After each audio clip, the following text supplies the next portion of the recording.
Warships line the horizon, silent, still, watching. In one of the most critical waterways on Earth, a single strategy now threatens to squeeze an entire nation's economy without firing a single shot. Nearly 90% of Iran's trade depends on the sea. Now, that lifeline is under pressure. The United States is not launching missiles. It is doing something far more calculated. It is controlling movement, shaping access, and tightening a grip that few can see but everyone can feel. So why now? Why risk this level of tension in such a fragile region? And what is the real objective behind this maritime blockade? And in the next 10 minutes, you'll find out exactly why.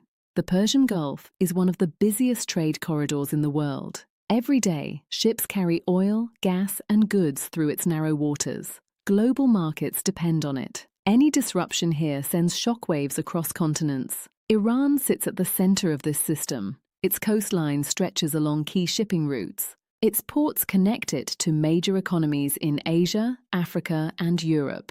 For years, tensions between the United States and Iran move in cycles. Negotiations begin, stall, and collapse. Sanctions are imposed, lifted, then imposed again. But this time, the strategy changes. Instead of relying only on economic sanctions, the United States brings its power directly to the sea.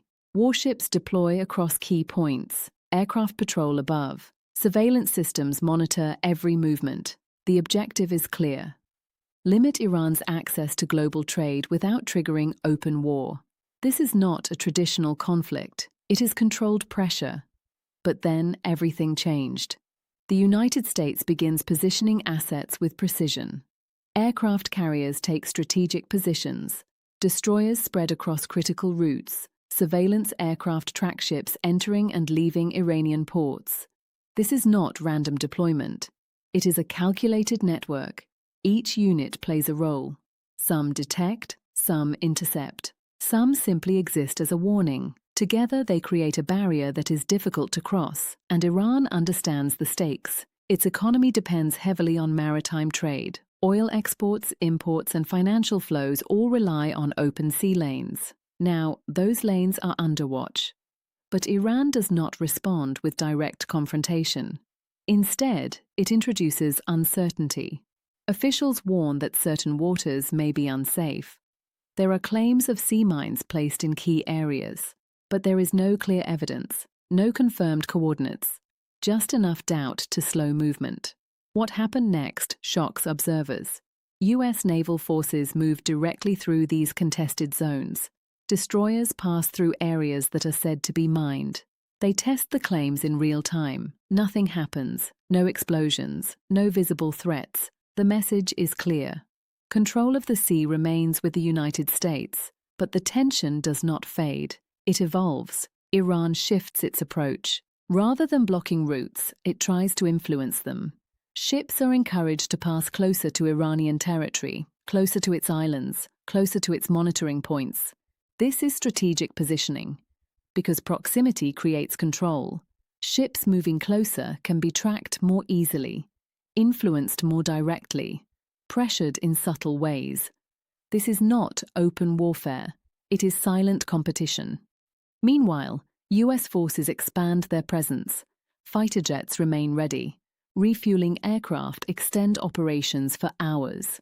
Drones scan the horizon without pause. Surveillance becomes constant. The region feels the pressure building. No one saw this coming, because the goal is not immediate conflict. It is long-term leverage. Back in Washington, the strategy unfolds on multiple levels. Economic measures continue. Diplomatic channels stay open. Public messaging emphasizes stability. But on the water, the reality is different. Control is being tested in real time. Iran now faces difficult choices. Escalate and risk confrontation, or hold back and absorb pressure. Neither option is simple. Inside the country, economic pressure begins to show. Trade slows. Uncertainty rises. Markets react. The longer the blockade continues, the stronger the impact becomes. At the same time, regional dynamics shift. Other nations in the Gulf watch closely. Some adjust their trade routes. Others increase security. Everyone prepares for possible escalation. This is no longer just about two countries. It is about the balance of power in an entire region. Then comes the turning point. The blockade tightens further. Naval forces increase monitoring. Ship movements become more restricted. Entry into certain areas becomes riskier. Insurance costs for shipping rise sharply. Companies hesitate before sending vessels through contested waters. This is where economic pressure becomes visible. Iran now faces a narrowing path. Breaking through the blockade risks direct confrontation. Escalating through allies risks expanding the conflict. Waiting means absorbing growing economic strain. Inside command centers, decisions are being made. Military leaders assess risks. Political leaders weigh outcomes. Every move carries consequences. The world watches closely. Then tension reaches its peak. A single vessel approaches a monitored zone. It moves slowly, carefully, watched from every direction. US forces track it in real time. Drones hover above. Warships adjust positions. Everything pauses. This could be the moment, the point where pressure turns into confrontation. But it doesn't. The vessel changes course. It turns away. The moment passes, but the message is unmistakable. The blockade holds, and it is working. After this peak, the situation stabilizes slightly. Not because the conflict is resolved, but because both sides recognize the risks. The United States maintains its presence. It continues applying pressure without escalating into open conflict. Iran adapts. It looks for alternative routes. It strengthens regional connections. It adjusts its strategy. The story does not end here. It evolves. Global markets react cautiously. Energy prices fluctuate. Shipping companies rethink routes. The ripple effects spread far beyond the Gulf.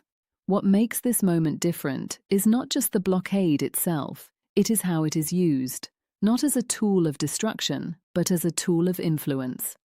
This is modern geopolitical strategy.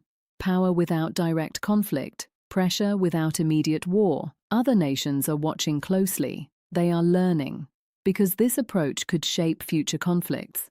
The balance between military force and economic pressure is changing, and the outcome is still uncertain. What we see here is part of a larger shift. The world is not moving toward traditional wars alone. It is moving toward controlled competition, where influence matters as much as firepower, where strategy matters more than speed. The Iran blockade of 2026 shows how control of trade routes can impact an entire nation. It shows how pressure can be applied without a single shot. But it also shows the risks. Because in a region this sensitive, even small actions can have global consequences. And every decision matters. So what do you think? Is this a smart strategy to avoid conflict, or a dangerous move that could lead to something bigger? If you want more untold stories like this, subscribe, because history is never what they teach you in school.